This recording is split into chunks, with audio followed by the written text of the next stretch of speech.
புத்தக பிரிய நண்பர்கள் அனைவரையும் எமது அமுதச்சுரபி சேனலுக்கு அன்புடன் வரவேற்கிறோம். இன்றைய நாவல் என்னன்னு பார்த்தீங்கன்னா, காதல் பிசாசு. எழுதியவர் சிவே. பகுதி 3 தொடர்கிறது. யோசித்து கொண்டிருந்த மோகனிடம் பாஸ்கர் என்ன ஆச்சு தம்பி என்று கேட்டார்.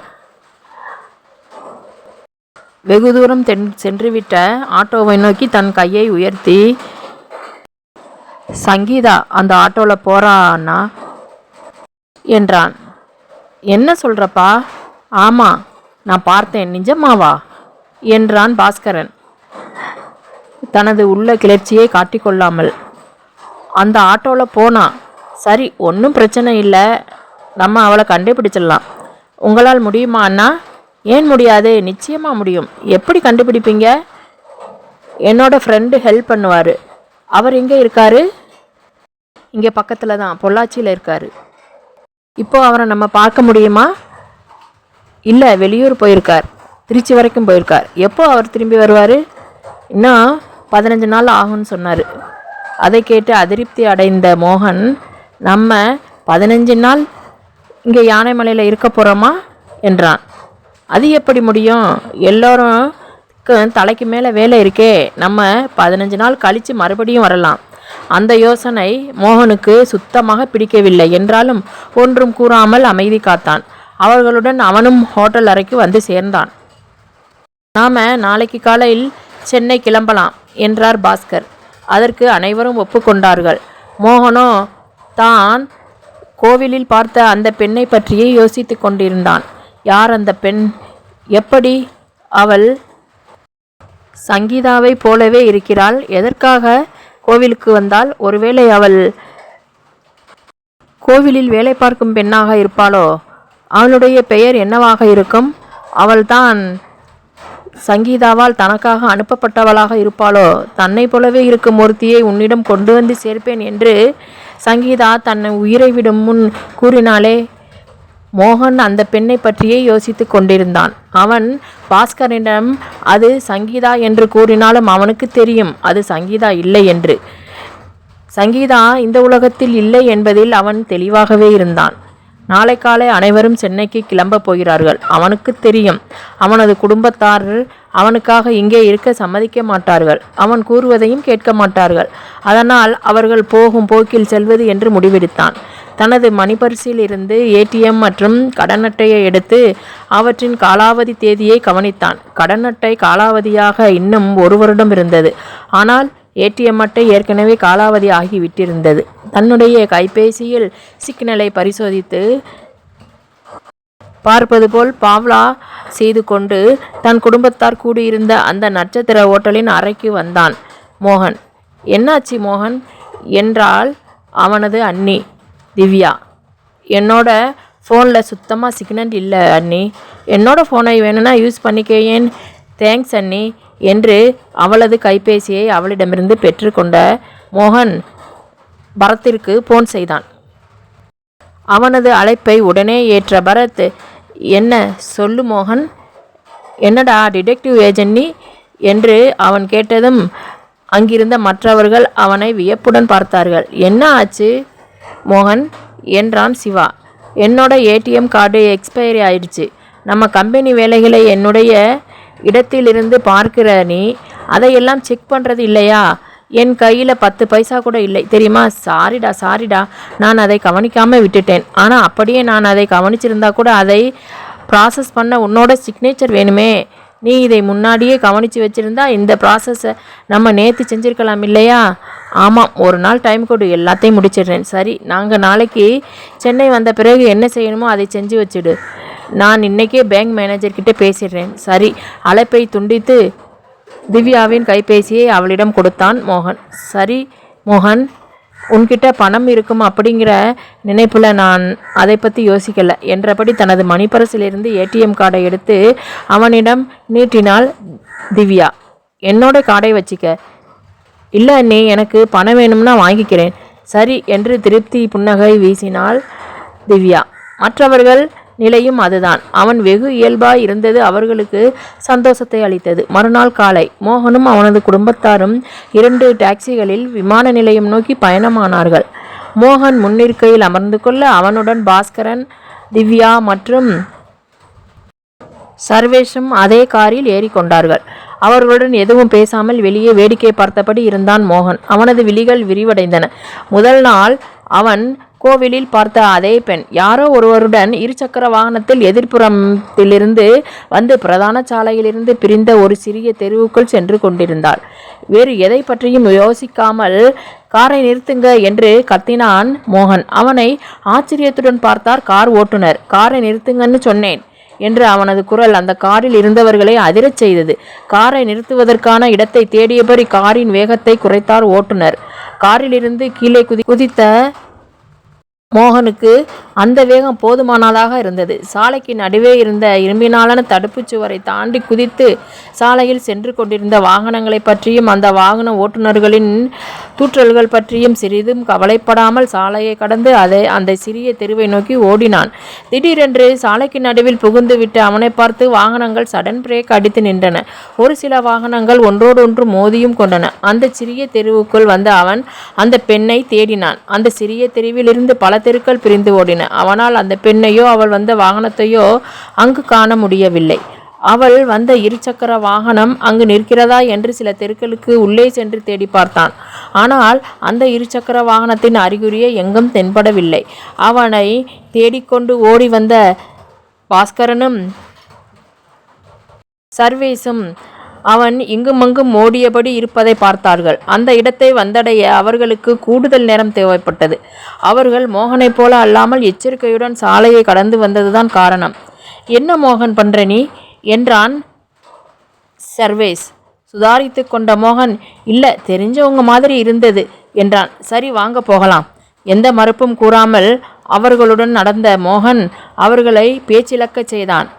பாஸ்கரனும் சர்வேசும் ஒருவரையொருவர் பார்த்து கொண்டார்கள். ஒன்றும் கூறாமல் காரில் ஏறி அமர்ந்து கொண்டான் மோகன். விமானத்தில் ஏறி அமர்ந்த பிறகு நிம்மதியாய் உறங்கிவிட்டான் மோகன். அது மற்றவருக்கு நிம்மதியை அளித்தது. எந்த பிரச்சனையும் இல்லாமல் அவர்கள் சென்னை வந்தடைந்தார்கள். கோவையில் நடந்தவற்றை கூற மோகனின் மருத்துவருக்கு ஃபோன் செய்தான் பாஸ்கரன். அவன் எதுவும் கூறுவதற்கு முன் மோகனோட உங்களோட ட்ரிப் எப்படி இருந்தது என்றார். நல்லா இருந்தது டாக்டர். மோகன் எப்படி நடந்துக்கிட்டார்? பெரும்பாலும் அமைதியாக இருந்தார். ஆனால் என்ன, நாங்கள் கோவிலுக்கு போயிருந்தப்போ அவர் திடீர்னு சங்கீதாவோட பேரை சொல்லி கத்திக்கிட்டு ஒரு ஆட்டோ பின்னாடி ஓட ஆரம்பிச்சிட்டாரு. சங்கீதா பேரை சொல்லிக்கிட்டா என்றார் திகைப்புடன். ஆமாம் டாக்டர், அந்த ஆட்டோவில் சங்கீதா இருக்கிறதா சொன்னார். அப்புறம் நான் அவனை சமாதானப்படுத்தினேன். எப்படி? மறுபடியும் நம்ம கோவை வந்து அந்த பெண்ணை தேடி கண்டுபிடிக்கலாம்னு சொன்னேன். அதை ஏன் நம்ம இப்போவே செய்யக்கூடாதுன்னு அவன் கேட்கலையா? கேட்டான். ஆனால் அந்த பெண்ணை தேட ஹெல்ப் பண்ணக்கூடிய என்னோடய ஃப்ரெண்டு ஊரில் இல்லைன்னு சொன்னேன். நீங்கள் சொன்னதை அவர் ஏற்றுக்கிட்டாரா? ஆமாம் டாக்டர். அப்புறம் மறுபடியும் நாங்கள் ஏர்போர்ட்டுக்கு வர்ற வழியில் காரை விட்டு கீழே இறங்கி பைத்தியக்காரன் மாதிரி ஓட ஆரம்பிச்சிட்டான். அங்கே அவர் யாரை பார்த்தார்? யாரும் இல்லை டாக்டர். மோகன் எதுவும் சொல்லலையா? எதுவும் சொல்லலை டாக்டர். இப்போது அவன் நார்மலாக இருக்கான். சரி, அவரை நாளைக்கு இங்கே கூட்டிக்கிட்டு வாங்க. சரிங்க டாக்டர். அப்பொழுது மதிய உணவிற்காக தரைதளம் வந்தான் மோகன். டாக்டர், மோகன் வர்றான், நான் உங்ககிட்ட அப்புறமா பேசுகிறேன் என்று அழைப்பை துண்டித்தான் பாஸ்கரன். மோகன், சொல்லுங்கண்ணா. டாக்டர் உன்னை ஒரு தடவை பார்க்கணும்னு சொல்கிறார். நாளைக்கு இல்லைண்ணா, நாளன்னைக்கு போய் பார்க்குறேன். மறுப்பு எதுவும் கூறாமல் தலையசைத்தான் பாஸ்கரன். நான் உன் கூட வரேன் என்றாள் அண்ணி திவ்யா. அண்ணி, நான் ஒன்றும் குழந்தை இல்லை. அவர்தான் போறேன்னு சொல்கிறாரே, போகட்டும் என்றாள் திவ்யா. ஆமாம்மா, நாளைக்கு எனக்கு பேங்கில் கொஞ்சம் வேலை இருக்குது, அதை முடிச்சுட்டு ஆஃபீஸ்க்கு போகலான்னு இருக்கேன் என்று மோகன் கூறியவுடன் சரி என்று தலையசைத்தான் பாஸ்கரன்.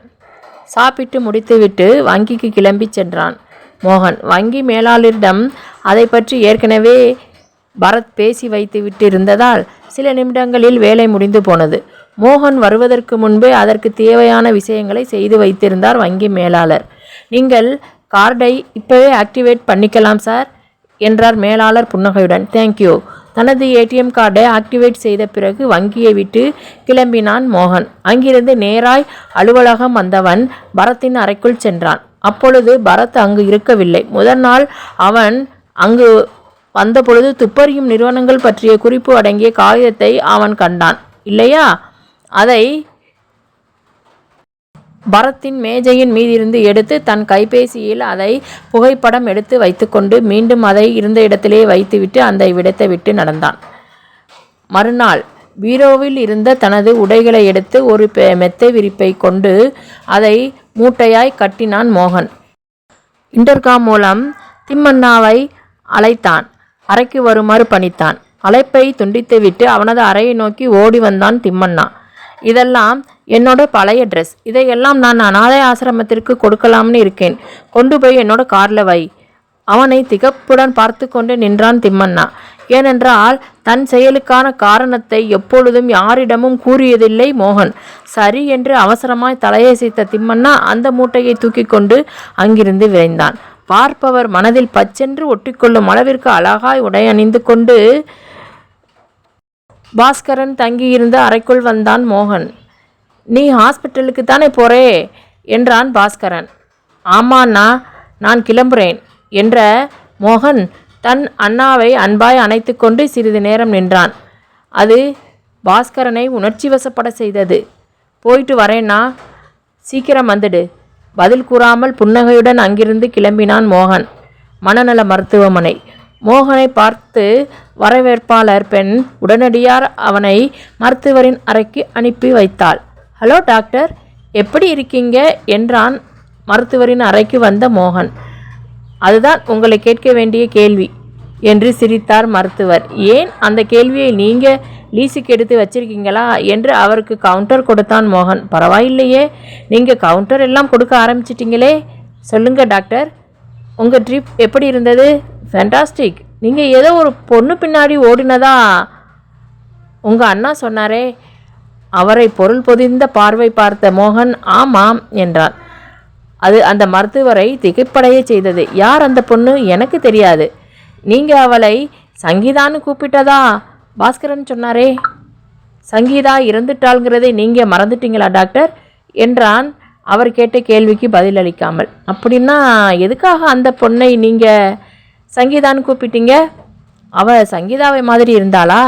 வெல், நான் ஏன் உங்ககிட்ட உண்மையை மறைக்கணும்? ஆமாம், அவள் அச்சு அசலா சங்கீதாவோட ஜெராக்ஸ் காப்பி மாதிரி இருந்தா.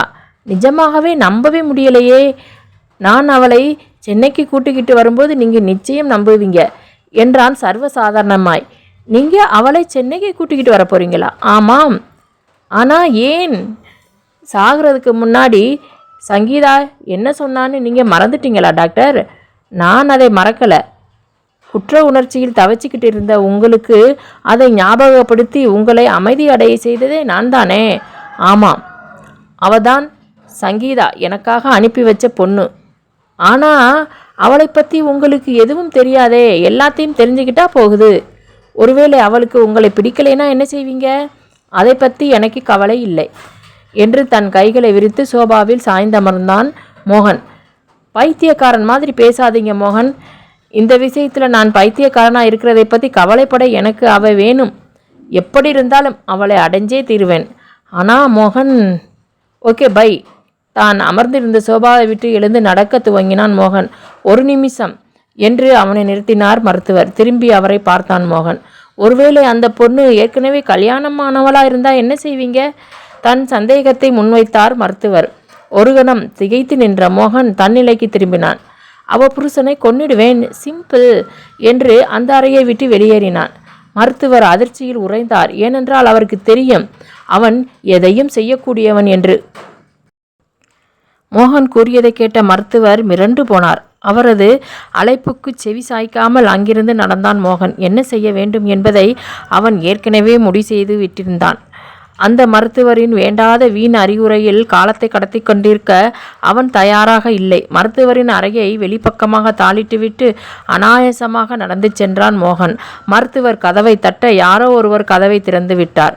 மோகனை பிடிக்கச் சொல்லி மருத்துவமனையின் ஊழியர்களை பணித்தார் மருத்துவர். ஆனால் அதற்கு முன்னதாகவே அங்கிருந்து மோகன் சென்றுவிட்டிருந்தான். தனது திட்டத்தை ஏற்கனவே வகுத்து விட்டிருந்த மோகன் எந்த பதட்டமும் இன்றி தனது காரை செலுத்தி கொண்டிருந்தான். தனக்கு தேவையான துணிமணிகளை ஏற்கனவே திம்மண்ணாவிடம் கொடுத்து அவன் காரில் வைக்கச் சொல்லி விட்டிருந்தான். அவனுக்கு வேண்டிய துணிமணிகள் கோவையில் கிடைக்கும்தான். தான் உடுத்தும் துணிமணிகளை மிகுந்த கவனத்துடன் தேர்வு செய்யும் அவன் ஏனோதானா என்று கிடைத்த துணிமணிகளை அணியும் விருப்பமில்லாதவன். தான் விரும்பும்படி தனது உடைகளை தைத்து கொடுக்கக்கூடிய தேர்ந்த தையல்காரர் அங்கு கிடைப்பார் என்று அவன் நினைக்கவில்லை. மருத்துவமனைக்கு செல்வதற்கு முன்பே 2 தரம் வாய்ந்த பெட்டிகளை வாங்கி அந்த துணிகளை அடுக்கி வைத்து கொண்டான். ஏனென்றால் அவனுக்கு தெரியும், மருத்துவரை சந்தித்த பிறகு அவனுக்கு இதற்கெல்லாம் நேரம் இருக்காது என்று. கோவை செல்லும் வழியில் பசியெடுத்தால் உண்பதற்காக 2 சீஸ் சாண்ட்விச்களை வாங்கி வைத்து கொண்டான். ஆம், இப்பொழுது அவன் கோவை நோக்கி தான் சென்று கொண்டிருக்கிறான். உலக புகழ்பெற்ற BMW நிறுவனத்தின் தயாரிப்பான SUV வகை காற்றை கிழித்து கொண்டு கோவை நோக்கி சீறி பாய்ந்து கொண்டிருந்தது. அது அவன் தன் கடன் அட்டையை பயன்படுத்தி வாங்கிய புத்தம் புதிய கார். அவனுக்கு தெரியும், அவன் குடும்பத்தினர் பயன்படுத்தும் அனைத்து கார்களிலும் GPS வசதி உள்ளது என்பது. அதை வைத்து அவன் எங்கிருக்கிறான் என்பதை அவன் குடும்பத்தார் சுலபமாய் கண்டுபிடித்து விட முடியும். அப்படி நடக்கக்கூடாது என்றுதான் அவன் யாருக்கும் தெரியாமல் புத்தம் புதிய காரை வாங்கியிருக்கிறான். இந்த கார் இன்னும் பதிவு எண்ணை கூட பெறவில்லை. ஆனால் அதை பற்றி அவன் கவலைப்படவில்லை. தனது பிறந்த தேதியையே என் பலகையாக்கி பொருத்தி கொண்டு விட்டான். இவ்வளவு விலை உயர்ந்த காரை யார் நிறுத்தி சோதிக்கப் போகிறார்கள்? அவன் இப்பொழுது வைத்திருப்பதும் யாராலும் ட்ராக் செய்ய முடியாத சேட்டலைட் ஃபோன். அவன் மருத்துவமனையில் அனுமதிக்கப்படுவதற்கு முன்பு அவன் நல்ல மனநிலையில் இருந்தபோது ஒரு ஏஜென்ட் அதை அவனிடம் விற்க வந்திருந்தான். அப்போது அவனுக்கு அதை வாங்குவதில் விருப்பம் இருக்கவில்லை. இப்பொழுது அவன் அதை வாங்கி கொண்டு விட்டான். வரும் நாளில் தன் செலவுக்கு தேவையான பணத்தையும் வங்கியில் இருந்து எடுத்தாகிவிட்டது. வெகு தூர கார் பயணம் செல்வதில் எப்பொழுதுமே அலாதி பிரியம் உள்ளவன் மோகன். இப்பொழுது அவன் அதை ஒரு அர்த்தத்துடன் செய்து கொண்டிருக்கிறான். அவன் உயிர் வாழ இன்றியமையாத அந்த பெண்ணை பார்க்க போகிறான். அவனுக்காக சங்கீதா அனுப்பிய அந்த பெண் சங்கீதாவை போலவே இருக்கும் அந்த பெண். இதற்கிடையில் பாஸ்கரனுக்கு போன் செய்த மருத்துவர் நடந்த விபரத்தை அவனிடம் கூறினார். சொல்லுங்க டாக்டர், மோகன் என்ன சொன்னான் என்றான் பாஸ்கரன். அந்த பெண்ணை அடைஞ்சே தீர்வேன்னு ரொம்ப பிடிவாதமாக இருக்கார். எந்த பொண்ணு டாக்டர்? கோவிலில் சந்திச்சாரே அந்த பொண்ணு. ஓ, அந்த பெண்ணா? அவன் சங்கீதா மாதிரியே இருக்காளாம். என்ன டாக்டர் சொல்கிறீங்க? ஆமாம், ஒருவேளை அவள் கல்யாணமானவளாக இருந்தா அவள் புருஷனை கொன்னுடுவேன்னு சொல்லிட்டு போயிருக்காரு. என்னென்னது? அதிர்ந்தான் பாஸ்கரன். இந்த விஷயத்தில் அவர் எவ்வளவு தீவிரமாக இருக்காருன்னு புரிஞ்சிக்க அந்த ஒரு பாயிண்ட் போதும்னு நினைக்கிறேன். இப்போது அவன் வீட்டுக்கு வந்தால் நாங்கள் எப்படி நடந்துக்கணும் டாக்டர்? அவர் வீட்டுக்கு வருவார்னு எனக்கு தோணலை. அப்படின்னா அந்த பொண்ணை தேடி அவர் கோவை போயிருப்பார்.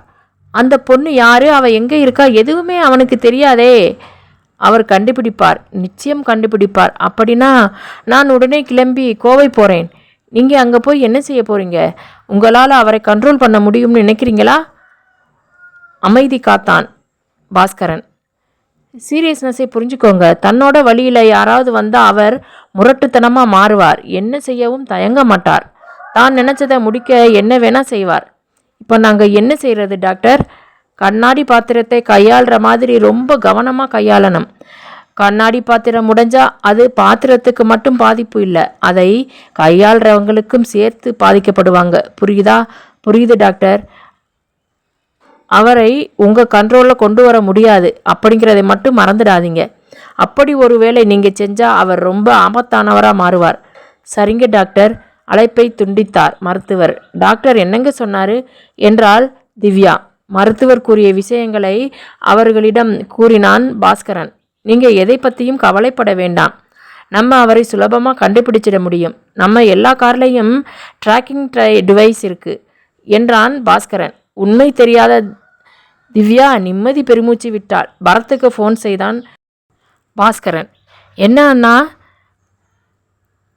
உங்கள் பெரிய தம்பி என்ன செய்கிறான் என்றான் பரத். அதுதான் எனக்கு தெரியலை என்றான் பாஸ்கரன். என்னாச்சு அண்ணாஸ், ஏன் ஒரு மாதிரியாக பேசுகிறீங்க? விஷயத்தை அவனிடம் கூறினான் பாஸ்கரன். போச்சுடா என்றான் பரத் அலுப்புடன். அவனோட ஃபோனையும் காரையும் ட்ராக் பண்ணு. விடுங்க அண்ணா, பார்த்துக்கிறேன். கொஞ்சம் சீக்கிரமாக செய். உடனே செய்கிறேன். அழைப்பை துண்டித்துவிட்டு மோகனின் காரையும் கைபேசியையும் ட்ராக் செய்யக்கூடிய தன் துப்பறியும் கூட்டாளி நண்பனுக்கு ஃபோன் செய்து அந்த வேலையை செய்ய சொன்னான். ஆனால் அவனுக்கு அதிர்ச்சி காத்திருந்தது. ஏனென்றால் அவனது கார் மற்றும் கைபேசியின் சிக்னல்கள் அவன் அனுமதிக்கப்பட்டிருந்த மருத்துவமனையை குறித்தது. அது பரத்தை மேலும் குழப்பியது. பாஸ்கரனுக்கு ஃபோன் செய்து விஷயத்தை கூறினான். இதுக்கு என்ன அர்த்தம்? அவன் போன காரையும் போனையும் அவன் ஹாஸ்பிட்டல்லையே விட்டுவிட்டு போயிருக்கணும் என்றான் பரத். அப்படின்னா அவன் கோவைக்கு எப்படி போயிருக்கான்? அது டாக்டரோட அசம்சன் தானே. தான் கோவைக்கு போகிறதா மோகன் சொல்லலையே. ஆனால் டாக்டரோட அசம்சனும் மோகனோட ஸ்டேட்மெண்ட்டும் ஒத்து போகுதே. சரி, நான் கோவைக்கு போகட்டுமா? உன்னால் போக முடியுமா? மோகனுக்காக நிச்சயம் போகிறேன். இப்போ தான் எனக்கு நிம்மதியாக இருக்குது. எங்களுக்கு அப்பப்போ எல்லாத்தையும் அப்டேட் பண்ணு. கண்டிப்பாக செய்கிறேன் அண்ணா. அழைப்பை துண்டித்துவிட்டு எங்கடா இருக்க மோகன் நீ? தன் கைபேசியால் நெற்றியை தட்டினான் பரத். கோவை 1 கிலோமீட்டர் என்ற அறிவிப்பு பலகையை பார்த்த மோகனின் இதழ்களில் புன்னகை தவழ்ந்தது. அவனுக்கும் அவளுக்கும் இடையில் இருக்கும் தூரம் 1 கிலோமீட்டர் மட்டும்தான். வலைதளத்தில் தேடி பிடித்து ஒரு அறையை முன்பதிவு செய்திருந்த அந்த 5 நட்சத்திர ஹோட்டலின் முன் காரை நிறுத்தினான். தன்னுடைய அறைக்கு வந்து கட்டிலில் விழுந்தான். உறங்குவதற்காக அல்ல, ஓய்வெடுப்பதற்காக. மறுநாள் அவன் செய்ய வேண்டிய வேலை 2 இருந்தது. அடுத்த நாள் காலை அந்த பெண்ணை அவன் பார்த்த அதே சிறிய தெருவின் அருகில் சென்று காத்திருப்பது. ஒருவேளை அவள் வராவிட்டால் நாளை மாலை கோவிலுக்கு சென்று அவளுக்காக காத்திருப்பது. அவளை அவன் பார்த்த அதே நேரத்தில் சென்று காத்திருந்தால் நிச்சயம் அவளை பிடித்து விடலாம் என்று அவன் நம்பினான். மறுநாள் காலை அலார சத்தத்தை கேட்டு கண் விழித்த அவன் கட்டிலிலிருந்து குதித்தெழுந்தான். அதே தெருவுக்கு அதே நேரத்தில் சென்று காரில் அமர்ந்து காத்திருந்தான். நேரம் ஓடிக்கொண்டிருந்தது. ஆனால் அந்த பெண் வரவில்லை. ஏமாற்றத்துடன் இருக்கையில் சாய்ந்தான் மோகன். ஒருவேளை அவள் கோவிலுக்கு வராமல் போனால் என்ன செய்வது? அவளை எங்கு சென்று தேடுவது? மீண்டும் ஹோட்டலுக்கு திரும்பிய அவன் மீண்டும் மீண்டும் கடிகாரத்தை பார்த்தபடி இருந்தான்.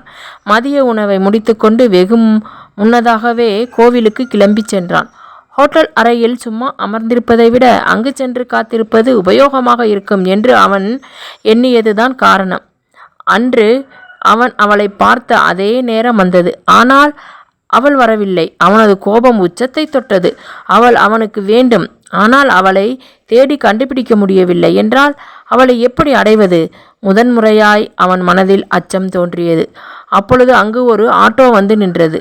அவன் அன்று பார்த்த அதே பெண் கையில் 2 பைகளுடன் அந்த ஆட்டோவிலிருந்து இறங்கினாள். இதுவரை உணர்ந்திடாத ஒரு கிளர்ச்சியை தன்னுள் உணர்ந்தான் மோகன். அருகில் இருந்த ஒரு கடைக்கு சென்றாள் அவள். காரை விட்டு கீழே இறங்கிய மோகன் அந்த கடைக்கு அருகில் சென்று நின்று அவளை கவனிக்க துவங்கினான். தான் கொண்டு வந்த பைகளில் ஒன்றை கடைக்காரரிடம் கொடுத்தாள் அந்த பெண். வாமா யாழினி, ரொம்ப தேங்க்ஸ் என்றபடி அவள் கையில் இருந்த பையை வாங்கி கொண்டார் அந்த பெரியவர். அவளது பெயர் யாழினி என்பதை தெரிந்து கொண்டான் மோகன். அவனது வாழ்வின் உயிர் சக்தியாக இருக்கப் போகும் அவள் பெயர் யாழினி. நாளைக்கு என்னென்ன கொண்டு வரட்டும் அண்ணா என்ற அவளது குரல் அவன் காதினுள் நுழைந்து உயிர் வரை சென்று வருடியது. அவனுக்கு புரிந்து போனது. அவன் காத்திருந்தது இந்த பெண்ணுக்காகத்தான். ஏனெனில் இப்பொழுது அவன் மனதில் ஏற்படும் உணர்வு அவன் இதுவரை எப்பொழுதும் கண்டிராதது, யாருக்காகவும் உணர்ந்திடாதது. நாளைக்கும் இதே பொருட்களையே கொண்டு வாமா. சரிங்க அண்ணா. தான் கொண்டு வந்திருந்த பொருட்களை வழங்க அடுத்த கடைக்கு சென்றாள் யாழினி. அந்த கோவில் வளாகத்தில் உள்ள கடைகள் அனைத்திற்கும் தேவையான அனைத்து பொருட்களையும் அவள்தான் கொண்டு வந்து கொடுப்பாள் என்பதும் அங்கு அவளுக்கு நிறைய வாடிக்கையாளர்கள் இருக்கிறார்கள் என்பது மோகனுக்கு புரிந்தது. அவள் கொடுத்த பையில் இருந்து பூஜை பொருட்கள் அனைத்தையும் எடுத்து அடுக்கினார் அந்த கடைக்காரர். அப்பொழுது மோகன் அந்த கடைக்காரரிடம் பேச்சு கொடுத்தான். இது எல்லாம் எங்கிருந்து வருது, இந்த பொருட்கள்லாம் உங்களுக்கு என்று கேட்டான். அதோ அந்த யாழினி அம்மா, அந்த பொண்ணு தான் கொண்டு வந்து கொடுக்குறாங்க. அவங்க தான் இந்த ஆர்டர்லாம் எடுத்திருக்காங்க, அவங்க தான் கொண்டு வந்து கொடுக்குறாங்க என்றார். அதற்குள் அவள் அந்த ஆட்டோவில் ஏறி அந்த இடத்தை விட்டு செல்வதை அவர்கள் பார்த்தார்கள். அடடா, அந்த பொண்ணு போயிடுச்சே, அவங்க அட்ரஸ் கிடைக்குமா என்றான் மோகன். நிச்சயமாக தரேன் சார், இந்த பொருட்கள் எல்லாம் அந்த பொண்ணு தான் செய்கிறாங்க, இப்போ வந்தாலே அந்த பொண்ணு தான் செய்வா என்றார் ஒரு துண்டு காகிதத்தை எடுத்தபடி. அவங்க வீட்டில் வேறு யாரும் அவங்களுக்கு ஹெல்ப் பண்ண மாட்டாங்களா? அவளுக்கு யாரும் இல்லை சார், அவங்க அப்பா தான் இந்த வியாபாரத்தை தொடங்கினார். மார்க்கெட்டில் அவருக்கு ரொம்ப நல்ல பேர். ஒரு வருஷத்துக்கு முன்னாடி தான் அவரும் அவங்க வீட்டுக்காரம்மாவும் ஒரு ஆக்சிடெண்ட்டில் இறந்துட்டாங்க. பாவம், அந்த பொண்ணு நிலை குலைஞ்சு போயிட்டா. அவளுக்கு ஒரு தங்கையும் இருக்கிறாள். எங்களுக்கு உள்ள பக்தி பொருட்கள் எல்லாம் அவள் தான் சப்ளை பண்ணிக்கிட்டு இருந்தா. அவளோட அப்பா இறந்துட்ட பின்னாடி எங்களுக்கு சப்ளை பண்ணுறதுக்கு ஆள் இல்லாமல் போயிடுச்சு. நாங்கள் ரொம்ப நஷ்டப்பட்டுட்டோம். பின்னாடி இவளை போய் சந்தித்து இவள்கிட்ட மறுபடியும் நாங்கள் இதெல்லாம் செஞ்சு எங்களுக்கு கொடுமா அப்படின்னு சொன்னதுனால மறுபடியும் அந்த தொழிலை இவளே எடுத்து செஞ்சுக்கிட்டு இருக்கா. ரொம்ப நல்ல பொண்ணு. அவர் கூறியதை ஏற்றுக்கொண்டவன் போல் தலையாசைத்தான் மோகன். அவளுக்கு யாரும் இல்லைன்னா நான் தான் வந்துட்டேனே என்று மனதிற்குள் எண்ணிக்கொண்டான் மோகன். யாழினியின் முகவரி மற்றும் தொலைபேசி எண் மட்டும் அல்லாது அவள் வீட்டிற்கு செல்லும் வழியையும் தெள்ளத் தெளிவாக எழுதி அவனிடம் கொடுத்தார் அந்த கடைக்காரர். அதிலிருந்து குறிப்பிட்டு சொல்லக்கூடிய இடங்களை நன்றாய் மனதில் வாங்கி கொண்ட மோகன் தேங்க்யூ என்றான். புன்னகையுடன் தலையசைத்தார் கடைக்காரர். காரில் ஏறி அமர்ந்த மோகன் தன் கையில் இருந்த துண்டுச்சீட்டை மீண்டும் ஒரு முறை பார்த்து யாழினி என்று ஆழமாய் அவள் பெயரை உச்சரித்து நான் வரேன் என்று காரை முடுக்கினான். இந்த பகுதி இத்துடன் நிறைவடைகிறது. அடுத்த பகுதியில் காதல் பிசாசை மீண்டும் காணலாம். அதுவரை காத்து கொண்டிருங்கள். நீங்கள் இன்னும் சப்ஸ்கிரைப் பண்ணாமல் பார்த்துக்கிட்டு இருந்தீங்கன்னா இப்போ சப்ஸ்கிரைப் பண்ணி வச்சுக்கோங்க. இதுக்கு அடுத்த எபிசோடு நான் போடும்போது உங்களுக்கு நோட்டிஃபிகேஷன் வரும். ஓகேங்களா? நன்றி.